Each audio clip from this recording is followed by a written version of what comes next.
Mr. Speaker, the nation finds itself in a grave situation.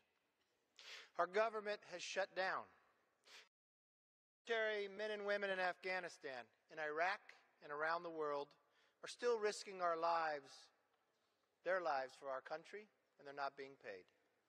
Opioid treatment centers have had their funds cut off. Children in states across America will start losing their health insurance. How did we get to this place? The nation assumes there must be a good reason. The House passed a bill, a clean government funding bill with no strings attached and no gimmicks. Because states are running out of money. We even included funding for a bipartisan extension of the Children's Health Insurance Program for 6 years without any offsets our Democrat colleagues have objected to in the past. The longest the CHIP program have ever been reauthorized for. So we passed that bill and it went to the Senate. And we all know the rules, but Mr. Speaker, at times it sounds like some people need a little greater knowledge of how the system works. It is incorrect to claim otherwise. Republicans may have majorities in both houses, but it takes 60 votes in the Senate to move legislation. That means the Senate needs Democrat votes to keep our government funded. But Senate Democrats said no. Just, Mr. Speaker, as more than 90% of those on the other side of the aisle in this House did as well. Senate Democrats shut this government down. This is a Schumer shutdown. Once upon a time, Chuck Schumer called shutting the government down a politics of idiocy. Senator Feinstein even said shutting down the government is a very serious thing. You know what she said? She said people die. Accidents happen. You don't know. Necessary functions can cease. So how did they change their minds?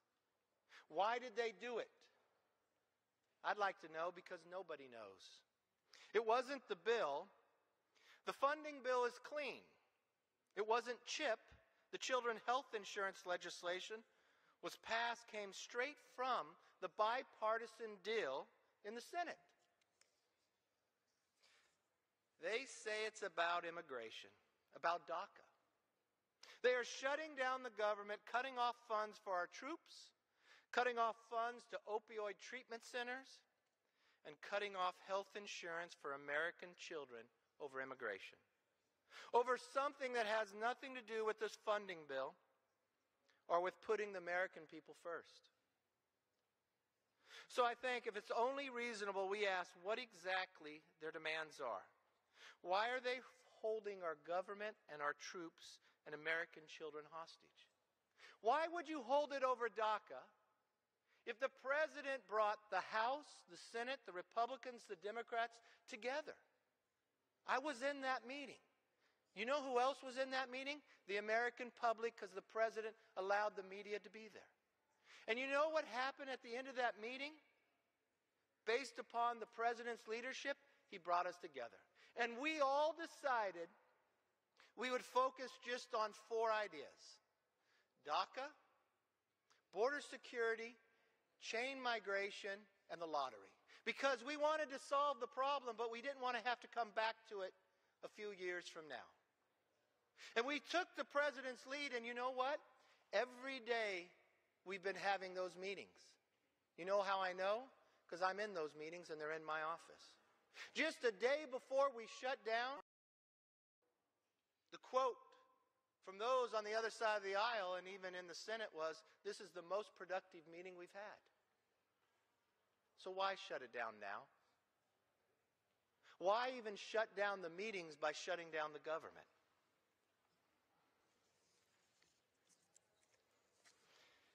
If they want something different than a bipartisan deal, if they want to force one-sided immigration policy through Congress that the American public don't want, then they should have the courage to say it straight.